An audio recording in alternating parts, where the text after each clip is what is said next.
So you're working with an agent and they hand you a piece of paper that says listing agreement and they say sign here. And you're like, ooh, what am I signing? Well, I'm here to tell you. I'm going to break it down for you line by line. What exactly is in a listing agreement? So have no fear.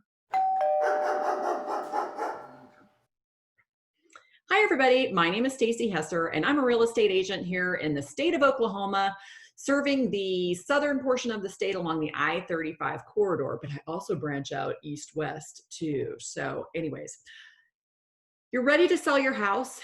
You've already signed off on 7 documents. We talked about that last week. This week, we're going to be talking about the 4-page document, which is the real biggie. It's the actual listing agreement. So I'm here to go through line by line what all it is that you're going to be signing off on. So let's start our little screen share here. And I am going to pull up again the Real Estate Commission's website here, the Oklahoma Real Estate Commission website. I'm going to be going again to our contract forms and related addenda. This again is a public website. You are more than welcome to go on here and actually research this yourself. And when I started, I could never find the listing agreement. You know why? Because they put it all the way at the bottom. So let me grab my readers. My friend gave me a hookup, man. She told me that there were some on sale over at the old Hobby Lobby. So I picked them up on clearance. So now I've got a little variety and I feel like they're a little more fashionable and cute. But anyway. All right, let's get into the listing agreement. So I am going to, you're going to probably see me kind of looking down a little bit today. I have cliff notes. I'm sorry. There's 24 items in this whole thing, and probably when I'm finally like 80 years old, I'm going to have this all memorized to be able to give you the Cliff Note version of what it is that you're going to be signing off on. Nobody wants to hear all of the legalese in here. You just want to know what the actual nuts and bolts are. Am I right? So let's get going. So first and foremost, we obviously have to identify the actual property that we are going to be selling.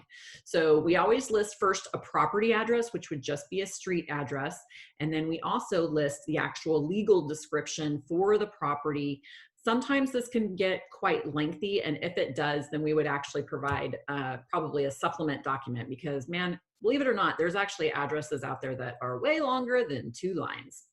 But anyways, once you get through that, you're going to be stating that you are appointing me as the exclusive agent for said property, and we will be selling it at a price that we've already talked about and agreed upon to put it out on the multiple listing service for the whole world to see and come and love and buy your property.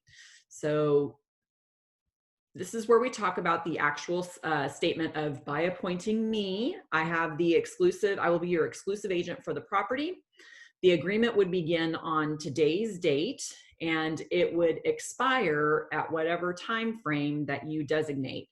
Some agents can be a little particular about this. They want to obligate you to a listing agreement of 6 months minimum. But be aware that this is a contract, you're in the driving seat, and you have the power to say, no, I am not going to go into a 6-month agreement. This is negotiable between you and your agent. So don't let them, kind of ramrod you into believing that an agreement has to be for a specific amount of time. That's at their discretion, not your discretion. So, okay, part 3 talks about the actual commission. I brought this up when we discussed the net to seller sheet. The commission is typically 6%. That commission does get split between the selling agent and the buyer's agent. So the selling agent has their expenses, they have their brokerage, they have their family. Same goes for the buying agent. They're going to have different expenses, they're going to have different brokerage fees unless we work for the same brokerage. And they would, of course, have their own family that they would need to provide for. So that's what that money, that's what happens with that money. So it's not that we're just living all out there all footloose and fancy free, but you can designate something other than a flat percentage. You could go with a flat fee. Most agents typically go with an actual percentage though, and that would be designated right here. Okay, so moving on. Let me check my little bullet points here, make sure I'm not getting off track. Getting into the bullet points here of A, B, C, and D. A just simply says that it doesn't matter who brings the buyer. It just means that 6% would be due. So if you have a listing agreement with an agent, then if you as the seller actually said, oh my gosh, my neighbor wants, they've always loved this house, they want to move in here, they want to buy the house, the 6% would still be due. So whether you as a seller find the buyer or I as an agent find a buyer, the 6% would still be due. B says within 90 days. I do actually specify 90 days. This again, though, is an open field item, but my preference is a 90-day agreement. So 90 days after the termination of the agreement, if anybody comes forward after this listing agreement expires, then the 6% commission would still be due. C, you as the seller, again, don't let an agent ramrod you into thinking that you're not in the driver's seat. You are 100% in the driver's seat. You are the one that will actually determine what final selling price will be acceptable to you. And bear in mind that a selling price isn't just about how much they're paying you. It would also include what I'm going to call concessions. So things that the buyer is asking you to pay for. All of that's going to be at your discretion. Your real estate agent is really an advisor. They're a subject matter expert on this. They can help you determine what's a good offer versus a bad offer, but they shouldn't be just, ramming you in and saying, this is the one, you need to take this one. You will always get a net to seller sheet, so you will always see what the bottom line is going to be. So you would have that information at your disposal. Agents are required to provide that to you with every offer that is presented, and those concessions would all be deducted from your amount that you would actually take home, your pocket money, if you will. So D just says that if you decide to rent the property, because it didn't sell, then again, you would have up to 90 days after to be obligated to actually pay a commission, which just sounds ridiculous because, a house always is going to sell, right? This isn't going to be an option that we would need to implement. Okay, moving on to number 4. We've got a few bullet points on this one. We've got A, B, C, D, E, and F. So A just simply says that the earnest money is going to be paid for by the buyer, and it would be held by the broker. For my particular brokerage, we do not, if a broker is going to hold earnest money, we have to have a trust account, but my brokerage does not have one down here in Southern Oklahoma. So we actually leave it at the title company, which is pretty common down here. So we would either leave it with, well, whatever title company is in the county it is that you're closing. So we'll just leave it at that. B, this one talks a little bit about who pays for what. This particular paragraph, it's very big, it's lengthy. It identifies what would be a seller's expense versus a buyer's expense. The buyers would be, the sellers would be responsible to pay for bringing an abstract up to date. That would be one of your responsibilities. And that is actually stated in the actual contract or the offer that would be presented to you. So all of this gets restated again. It's a whole lot of information. And it's, like I said, it's just breaking down who pays for what. C identifies that you, the seller, have sole ownership of the property and that you would convey the deed. You have the authority to convey the deed of the land, house, whatever, to the new buyer, and that it will be clear of any liens and encumbrances. So a lien and an encumbrance, oh dear, I think I'm going to sneeze. Maybe? Nope. Okay, we're safe. A lien, of course, would be something like an IRS if you owe any back taxes. If you haven't paid your property taxes, those would be liens. An encumbrance could be something like a deed restriction. So those would actually be transferred over to the new buyer if it's something that would need to be conveyed. So a prime example of that would be like a homeowners association, but there's dues that go along with that, and those dues would have to be brought up to date by the seller, by you, in order to actually convey that title over. But there's been some this one can get a little bit sticky just in the fact that sometimes you end up having a property of like 6 different people are on the deed. All of those people actually need to go into this listing agreement. They all need to be in agreement to go with this agent and actually sell this piece of property. So that's what all of that breaks down into. I feel like I'm talking more than what's actually stated here, but I'm trying to give you layman's terms. So sorry. Anyway, okay.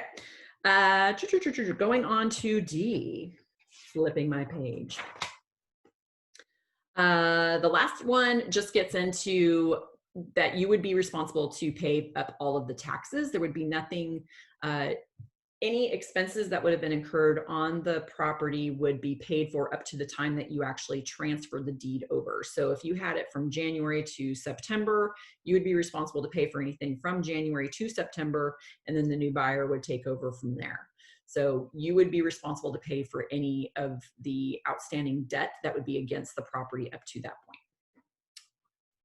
All right, 5. Actually, E and F, these two are both negotiable. So those would both be items that would be negotiated in the contract. So I'm actually not going to get heavily into that because those are negotiable terms. 5. So I really tried to bring this one home about disclosures. So again, this one basically says, I'm going to give you the short version of bullet point A, B, and C, which is I will be giving you property disclosures to fill out. You will do so at the best of your abilities. Any defects that I become aware of, I would have to then disclose. So I would fill out my own disclosures. Again, I went over this last week, talking about the actual disclosure statement. Don't be afraid to disclose things. It's not going to deter a buyer, and it will protect you from being sued at a later point. Just do the disclosure. 6 talks about the lead-based paint. Again, this was another form that we talked about last week. If your house was built before 1978, you would have to fill out a lead-based paint disclosure. C, real estate agents are not responsible for checking the accuracy of information or disclosure. So it would really fall onto the hiring somebody to do an inspection to verify that all of the switches work, that all of the plugs work, that the house is in good condition overall. Again, that was something I kind of went into a little bit. I'd highly recommend hiring an inspector unless you're some pro. Even if you're in the construction business and you feel like you're a jack of all trades, it still is in your best interest to probably hire an inspector to come in and actually check things out, because let's face it, jack of all trades, master of none. I don't know. I'm not going to criticize. I'm not going to name names, hubby. Anyway, moving on. Item 8. So this talks about what you are authorizing me to do. So I will be able to put a sign in the yard. But again, if for some reason this makes you feel uncomfortable, you are not necessarily obligated to do that. But it does talk about, I would be entering the information out onto the, what do we call, the multiple listing service, the MLS. Once that happens, it starts to get broadcast out to the world. So that's what we call a syndication process. And with Keller Williams, we have agreements that stretch even further than what most MLSs provide. So we syndicate out to over 500 websites. So it's just, I always say, it's going out to the world. It's going out to the world. C talks about your responsibility in leaving all of the utilities on until the deed actually gets transferred over to the new buyer. The utilities need to be left on so that an inspection can be done. So if we need to be able to verify that the water is working and that the electricity is functional, and we're not going to turn a light switch on and burn down the house. So we need to know these things. It's just kind of a good idea. D, let's see here. I would be obtaining any kind of mortgage information. So if you have any loans against the property, I need to be able to verify payoff for those loans. And that also includes seconds. So anytime that you're using the house as collateral, we would need to have, it's a form. And again, I showed that to you last week, showing you what exactly It's just a very basic form showing, giving authorization to get a payoff on the mortgage. I would need to get a key. If we're going to sell your house, I need a key in order to access the property. The key would be put in what's called an electronic lockbox or a manual lockbox. So it would be secured, but know that it's not a security device. So bad people are always going to do bad things. If you're listing your house, always put up your valuables. Even with an electronic lockbox, it does provide a recording of who's been coming and going in the house, but of course it's not providing any surveillance inside the house. So just know that it's not a security device to actually make sure that your properties are good. If that makes you uncomfortable, know this, that your listing agent, you can request that your listing agent is present for showings. So that's something that is an option that you have open to you if you have something of value that you are concerned with. But otherwise, lock them up, lock up your valuables. And the last one is that I would actually be accepting all documents in regards to the transaction. That's one of my biggest responsibilities to you, is to unburden you from being the receiver of phone calls and documents and any of the I would always be discussing that with you, but you would not be responsible for fielding all of the phone calls that come from the title company or abstract or the lenders or the inspectors or the appraisers. So that's my responsibility. I field all of that, and I also field your documents as well. Okay, just going back through. We're looking good. Okay, moving on. Number 9. Oh, my responsibilities to you. So yes, what are my responsibilities to you? And we've talked about this before too. We talked about this last week as well. We like to be very redundant in making sure that it's very clear in what our responsibilities are to all parties involved. So, of course, I am going to be honest and exercise care. I will receive, write, and counter any offers that are received. I will account for all monies, meaning earnest money. I will keep confidential information confidential, and I must complete a net sheet for you anytime that I actually receive an offer. So again, anytime, if you're getting into a situation of multiple offers or counter offers, I would always need to provide to you a net to seller sheet, so you will always understand what your take home will be at the end of the transaction. So, okay.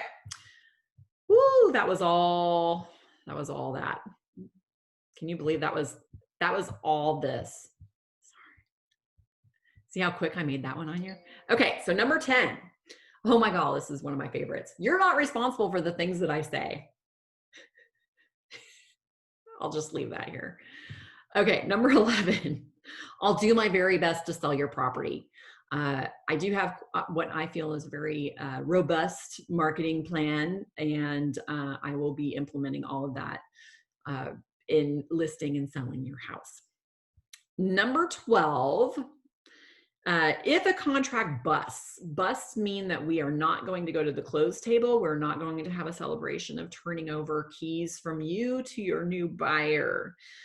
Something went awry, whatever. Sorry about that. Awry with the transaction, and we were not able to come to an agreement, and we are now not going to move forward with the sale of the property. So if the contract busts, then this talks about how the earnest money would be split. Things can get a little bit sticky, if you will, in this. It always needs to be mutually agreed in how the earnest money is going to be dispersed. If for some reason a seller has a change of heart, in my mind, they really should not have any expectations in keeping earnest money. The earnest money would go back to the buyer. Same goes for the buyer. If the buyer has some kind of a change of heart and doesn't want to move forward with the transaction, they should not have an expectation of getting their earnest money back, unless you decide that that's okay with you. I mean, I don't know. People do. Life happens, we'll just say that, and bad things happen, so it really, like I said, it becomes something that could be mutual agreed upon in how you guys are going to handle the earnest money. 13, The term broker shall include any sales associate whose signature appears on the agreement. So broker is kind of a loosey-goosey term. If you look up my license, I am not a broker, but yet they use the term in the contract. I don't know why, but if I'm signing off on this, I would then be the authorized broker. But it just, in this case, they are defining it, that it includes any sales associate whose signature appears on the agreement. I'm getting tongue-tied. That must mean I need a little tea.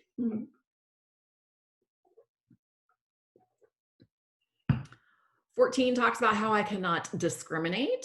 15 talks about cancellation under mutual consent. So just know this, man, if something happens and you're unhappy with how I'm doing business, it's going to turn into a very non-fun transaction. I don't believe in that. I do not believe in taking on unnecessary stress. If for some reason you're not happy with the way I'm doing business or the services that I'm providing, I would definitely let you out of the contract. I am not one for misery. So I would not hold you to the contract. I would let you out. So anyways, but it does talk about how it would be with mutual written consent. So anyway. 16, I will give you a copy of anything that you sign off on. When you do business with me, my primary way to communicate with you or to handle signed documents is through an electronic signature program called DocuSign. Because you're using it through DocuSign, you do get copies through that automatically. I can provide copies of it anyways, just hard copies, or if we're doing wet signatures, again, I upload them into the same system. And again, I can email them to you, or I can just go old school and we can make copies and I would provide them all to you. Moving on. Oh yes, 17, oh my God, this is the long one. All of this is just simply saying that I'm going to be putting your data about the house or the land in the multiple listing service, which gets blown out to the world. So we actually kind of talked about that one a little bit already. Again, whole lot of verbiage. Look at all those words, many words. We're getting there. Okay, moving on to page 3. So 18 is a brief way of, this one's a quickie. Once you have accepted an offer, I'm not going to bring you any more offers. I don't even know. It's kind of sad to me that even needs to be stated. I mean, you're already under contract. If you're under contract, why would I bring you anything else? So anyway, 19, you agree to have me place a lockbox on your property. The lockbox, like I said, this kind of gets into the whole thing about it not being a security device. Make sure that you put up your valuables. And a lockbox can either be electronic, which does track electronically who is coming and going in the property. It does give you a date and time stamp. But again, don't consider it to be any kind of a security device. And again, you can see right here that I am either authorized to put one on your property or I'm not authorized to put one on your property. It makes it a lot more convenient and easier to show if there is one on the property. But again, it's not a requirement. You're in the driver's seat, so it's at your discretion. 20. This one talks about whether or not I can disclose if there's other offers that have been brought forth. What do I want to say? I would not. So let's say you have a hot property. We've priced it right. The pictures look amazing. And holy cow, we have 5 offers on the table. So this particular one talks about whether or not I could tell the other agents if there are other offers on the table. I would not be able to tell them what those offers are. I would only be able to say that there are other offers on the table. What this does is it gives those other agents, it gives those buyer agents an opportunity to bring forward their best and final offer. Usually if you're in a multiple offer situation, there's not going to be any kind of negotiation back and forth. You're just going to take the best one and you're going to run with it. So there's not going to be an opportunity for somebody to come back and give a different offer than what they've already presented. So if you authorize me to tell those buyer's agents that there are more than one offer on this property, then I would go back to them and say, we've got multiple offers. You need to tell your buyers to bring their best and final offer. Usually that'll get rid of your, well, I shouldn't say, I won't go there. I was going to say it can get rid of, you know, any kind of fees that the buyer's hoping that you would have covered, and it would also increase their amount that they're offering for the property. But again, that's totally up to them. I shouldn't try to say what they would be doing. 21. So this one just simply says that there are costs to close on a home. You have to do this through a title company. Title companies do have their own fees. And I would give you an estimate on what those fees would be right here. I would also be giving you an estimate of what those fees would be on the net to seller sheet. And that would actually be where I'm going to come up with this dollar amount, because they should match. So number 22,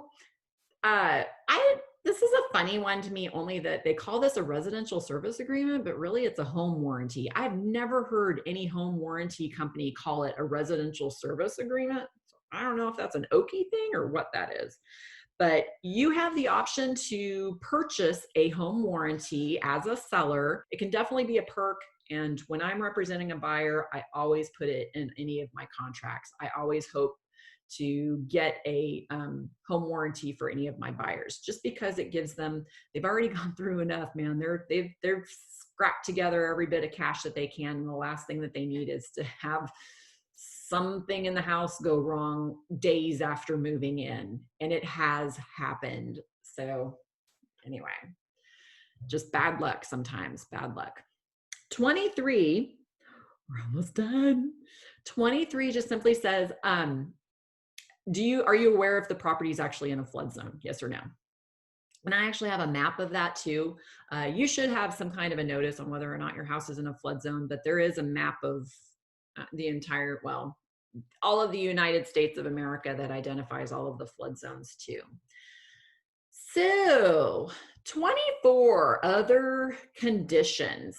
Something I didn't mention, I apologize. Flipping back to the beginning. Right here, I hope you can see my cursor. So you are going to be selling together with all fixtures and improvements, utility easements, including all mineral rights. Mineral rights owned by seller are going to be transferred with this property. Always, if you don't reserve it in item number 24,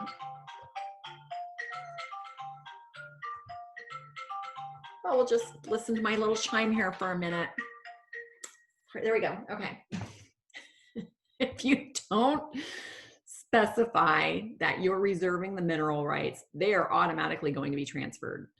I really wish our contract stated this the opposite, that mineral rights would not be transferred over with property unless specified, but they don't. They specify that they will be transferred over if not reserved in item number 24. So just know that if you have mineral rights, make sure you're specifying whether or not you're reserving them. Another thing that could be put into your other conditions. So it takes time. It takes time to get a house ready to sell. So if we're not going to be putting this on the MLS right away, we need to kind of state like how quickly we're going to have this thing put on the MLS. It takes time to get a photographer in there.